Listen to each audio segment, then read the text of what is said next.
اس لیے کہ حسن کا معنی ہی کیا ہے؟ اچھا ہونا. حسن کا معنی ہی اچھا ہے. تو یہ حضور اقدس صلی اللہ علیہ وسلم نے حضرت امام حسن کا نام تجویز فرما دیا. اب بات یہ ہے کہ حضرت حسن کا نام حسن رکھا گیا ہے.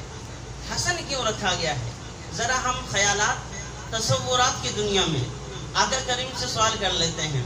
یا رسول اللہ، نام تو اور بھی بہت زیادہ تھے، حسن سے ملتے جلتے بھی نام تھے.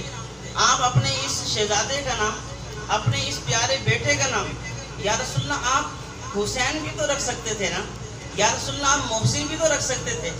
آپ نے ان کا نام حسن ہی کیوں رکھا؟ فرمایا کہ دو وجہ ہیں. میں اپنے خیالات کا ذرا خیالات کی دنیا میں بات کر رہا ہوں کہ رسول اللہ یوں کہتے ہوں گے. اس کے جواب میں اصل میں حسین تب ہوا کرتا ہے جب کوئی کسی کے اندر حسن بھی ہو. حسن پہلے ہوا کرتا ہے، بندہ حسین بعد میں بنا کرتا ہے. حسین تبھی کہیں گے جب حسن ہو. معلوم کیا ہوا؟ حسن اور حسین میں حسن پہلے ہوا کرتا ہے. فرمایا کہ اگر حسن کا نام کاغذ پہ لکھیں گے تو اس کو حسن پڑھو یا حسن پڑھو ایک ہی ہے. اور حسین کو اگر آپ کاغذ پہ لکھ لیں، اس کو حسین کہیں یا حسین کہیں، بات ایک ہے. تو فرمایا کہ حسین تو بعد میں آنے والا ہے، اب حسن ہوا ہے. اس لیے حسن پہلے ہے، حسین بعد میں ہے. آپ نے حسن کا نام اس لیے پہلے رکھا تاکہ حسین بعد میں ہو، حسین بعد میں ہوگا. تو اس لیے آج کا جو پروگرام کی ترتیب ہے وہ بھی اسی انداز سے ہے کہ پہلے حسن بیان ہو جائے، پھر ان کے حسین جو اس کے بعد جو مجموعہ حسن بنے گا پھر ان کو امیر محترم بیان فرما دیں گے. تو حضرت حسن کا نام مقدم، پہلے بیٹے کا نام حسن، اس لیے کہ وہ حسن ہے اور حسن پہلے ہوا کرتا ہے کسی کے حسین ہونے کے لیے. دوسری بات یہ ہے کہ ان کا نام جو حسن رکھا گیا ہے، حسن کا میں نے کہا اس کو حسن کہو یا حسن کہو، بات تو ایک ہے. اگر لکھ لیا جائے تو کوئی اس کو حسن پڑھے گا، کوئی حسن پڑھے گا، بات ایک ہے. ان کا نام حسن پھر رکھا کیوں گیا ہے؟ دوسرا جواب یہ بنتا ہے کہ اصل میں امام حسن، شہزادے حسن، یہ حسن رسول اللہ ہے، یہ حسن مصطفیٰ ہے. اما فاطمہ الزہرا ابن ابی ملیکہ فرماتے ہیں کہ حضرت بی بی فاطمہ حضرت امام حسن کو یوں ہوا میں اچھالتی، اپنے اس بیٹے کو ہوا میں اچھال کے کہتی تھی بی ابی شبہ النبی لا بشبیہ بعلی. فرمایا کہ یہ میرا بیٹا اپنے نانا کے مشابہ ہے، اپنے بابا علی کے مشابہ نہیں ہے. چونکہ ان کے اندر جو حسن تھا وہ حسن مصطفیٰ تھا، اس لیے ان کا نام حسن رکھا گیا. حسن اور حسن ایک ہی ہے، اس لیے ان کا نام حسن رکھا گیا. اور اسی طرح حضرت علی المرتضیٰ فرماتے ہیں کہ میرے یہ دو بیٹے ہیں، ایک حسن ہے ایک حسین ہے. حسن کو اوپر کھڑا کرتے ہیں، حسین کو نیچے. فرمایا یوں لگتا ہے جیسے رسول اللہ پورے بن چکے ہیں، اس لیے کہ رسول اللہ صلی اللہ علیہ وسلم کا اوپر کا جو حصہ ہے اور میرا بیٹا حسن، اگر دیکھا جائے دونوں ایک جیسے ہیں. امام حسن کا جو اوپر کا حصہ تھا بالکل رسول اللہ سے ملتا جلتا تھا. یوں کہہ لیجئے آقا جس طرح بولا کرتے تھے، حسن کا انداز تکلم بھی اسی طرح کا تھا. جس طرح رسول اللہ مسکرایا کرتے تھے، حضرت امام حسن بھی یوں مسکرایا کرتے تھے. جس طرح میرے پیغمبر صلی اللہ علیہ وسلم اپنی آنکھوں کو جس انداز سے موڑا کرتے تھے، کبھی نماز کے اندر صحابہ کے حالات کو دیکھنے کے لیے، کبھی آپ ترچھی نگاہوں سے، کبھی کسی انداز سے، حسن کے بھی وہی انداز تھے جو رسول اللہ کے انداز تھے. اگر غصے کی حالت میں رسول اللہ کا چہرہ بدلا کرتا تھا تو حسن کا بھی چہرہ بدل جایا کرتا تھا. تو حضور صلی اللہ علیہ وسلم کے اوپر کی جسم سے جتنے بھی انداز اختیار ہوا کرتے تھے، حضرت حسن رضی اللہ تعالیٰ عنہ کے اندر بھی وہ تمام چیزیں پائی جاتی ہیں. اور ایک اور بات، آپ کو رسول اللہ کے حسن کا تو بڑا اندازہ ہوگا. ربیع الاول کے اندر تو آپ سنتے ہی ہیں حسن مصطفیٰ کے کرشمے اور حضور صلی اللہ علیہ وسلم کے حسن کے کمالات. یاد رکھنا جتنے بھی آقا کریم کے حسن کے کمالات ہیں، آقا ایک عالم فرمانے لگے اگر اللہ تعالیٰ پاک پیغمبر صلی اللہ علیہ وسلم کو کوئی بھی معجزہ عطا نہ فرماتے، قرآن نہ دیتے، آپ کو معراج نہ ہوتا، آپ کی انگلیوں سے چشمے نہ نکلتے، آپ کی گواہی درخت نہ دیتے، پتھر آپ کو سلام نہ کرتے، کوئی بھی معجزہ ظاہر نہ ہوتا، آپ کا ایک حسن ایسی چیز تھی کہ اس حسن کی وجہ سے لوگ کلمہ پڑھ لیتے.